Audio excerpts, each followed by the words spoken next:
শীতের হালকা হাওয়ার সঙ্গে সঙ্গে আলোয় আলোয় রূপ নিয়েছে রোম। পাথরের রাস্তা, প্রাচীন প্রাসাদ আর জনচত্বর জুড়ে ঝিলমিল আলোয় সাজতে শুরু করেছে এই ইতিহাসের নগরী। রঙিন ক্রিসমাসের আলোতে এই শহর যেন আবার নতুন করে গল্প বলতে শুরু করেছে। রোমে পড়েছে উৎসবের আলোর মোহে। ঐতিহাসিক প্রাসাদগুলো ঝলমল করছে ক্রিসমাসের আলোয়, আর ইতিহাসের এই নগরী যেন সেজে উঠেছে নতুন রূপে।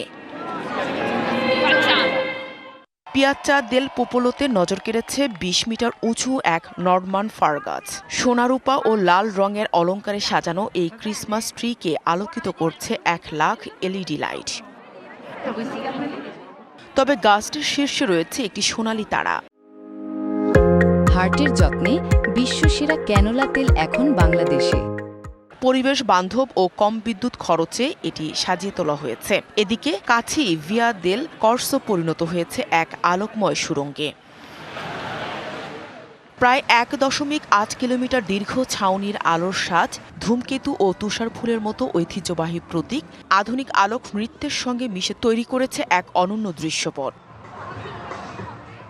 এছাড়া এই উৎসবের আমেজ আরও বাড়িয়ে দিয়েছে ভিলা ভোরগোসোতে ফিরে আসা ক্রিসমাস ওয়ার্ল্ড। বিশাল এই হলিডে পার্কে রয়েছে নানা থিম ভিত্তিক অভিজ্ঞতা ও এক নতুন Christmas show. Nahida Rinthi, DBC news desk.